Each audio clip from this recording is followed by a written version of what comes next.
ভারতের আইপিএল পাকিস্তানের কাছে হেরে গেল, এখন আইপিএল এর উপায়টা কোথায়? এখন এই জিনিসটা আসলে কারোর জানা নাই। আইপিএল স্থগিত হয়ে গেছে, এটা সবাই জানে, বন্ধ হয়ে গেছে। তো এরপরে এক সপ্তাহ পরে আবার যে এখন প্রথমে শোনা গেছে যে একেবারে টোটালি টোটালি অনির্দিষ্টকালের জন্য বন্ধ হয়ে যাবে। এরপরে এখন শোনা যাচ্ছে যে না, এক সপ্তাহ পরে এটার আসলে একটা ডিসিশন করবে।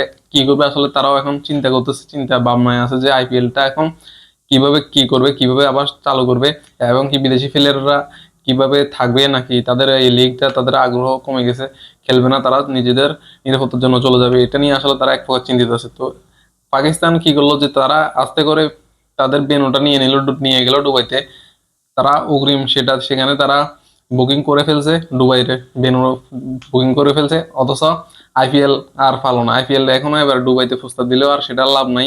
তো পাকিস্তান মানে আইপিএল থেকে পিএসএলটা আসলে এখন তারা পিএসএলটা হবে, এখন আইপিএল হবে না। তো তো বিষয়টা আসলে বোঝা গেল যে আমরা ভাবছিলাম যে পিএসএল বন্ধ হয়ে যাবে, এই দুই দল দুই দেশের এই ঝামেলার মধ্যে পিএসএল বন্ধ হয়ে যাবে, আইপিএল চলবে, কারণ ইন্ডিয়ার ক্রিকেটটা অনেকটা শক্তিশালী এবং কি তারা অনেকটা উপরে ক্রিকেট, তারা ক্রিকেটটা থামাতে পারে না। কিন্তু বিপরীতে উল্টোটা হয়ে গেল, এখন দেখা যাচ্ছে যে আইপিএল বন্ধ অনির্দিষ্টকালের জন্য, অথচ কি পিএসএল শুরু হবে দুবাইয়ের মাঠে, তাও তাদের পিএসএল বন্ধ হবে না, পাকিস্তানের পিএসএল বন্ধ হবে না, পিএসএল খেলবে, তারা খেলবে পিএসএল। তো সেখানে জিনিসটা আসলে তো উল্টা হয়ে গেল। মানে সবাই ভেবেছিল কি, এবং কি দাদারা বলছিল যে তাদের পিএসএল বন্ধ হয়ে যাবে, আইপিএলটা চলবে। এখন বিষয়টা উল্টো হয়ে গেল, জিনিসটা আসলে কি হয়ে গেল? তো এখন আসলে দিন শেষে লসটা লাভটা কি হলো, কার হলো?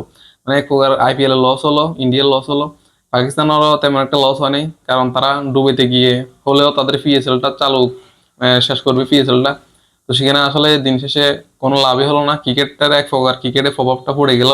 তো সবারই ভালো কামনা করি, কারণ হচ্ছে আসলে এখন পিএসএল ক্রিকেটের বাংলাদেশের সাথে ইন্ডিয়া সিরিজ খেলবে, সেই সিরিজও বাতিল হয়ে গেল, এখনো সেই সিরিজ খেলবে না। এবং কি পিএসএল পাকিস্তানের সাথে একটা সিরিজ খেলার কথা ছিল বাংলাদেশের, সেটাও হবে না, এই দুই দেশের আসলে একটা ঝামেলার কারণে। তো সেখানে সব মিলিয়ে মানে ক্রিকেটে এক প্রকার প্রভাব পড়ে গেছে। এবং ও বিশ্বকাপ হবে না, আগে সামনে যে এশিয়া কাপ আছে সেই এশিয়া কাপও হবে না। মানে সব মিলিয়ে আসলে ক্রিকেটের যে এক প্রকার একটা মজা, সবার যে একটা আগ্রহ ক্রিকেটের প্রতি, যে ক্রিকেট ভক্তদের, এটা আসলে এক প্রকার মানে মজাটাই চলে গেছে এই ঝামেলার কারণে। তো যাই হোক, সবকিছু হয়তো ঠিক হয়ে যাবে আবার। এখন বিষয় হচ্ছে যে আইপিএল এর উপায়টা কি হবে, আইপিএল আসলে কি আবার চালু করবে, এক সপ্তাহ পরে কি আবার চালু করবে? এবং চালু করলে সেটা কোথায় করবে তারা? তারা তো এখন অন্য দেশে কোনো কোথাও, এখন দুবাইতেও, দুবাইয়ের এটা ভেন্যুটা অলরেডি বুকিং করে ফেললো পিএসএল, পাকিস্তান বুকিং করে ফেললো পিসিবি। তো সেখানে এখন আইপিএল এর উপায়টা আসলে কোথায়, এটা আসলে কারো জানা নেই, দেখা যাক তারা কি বলে।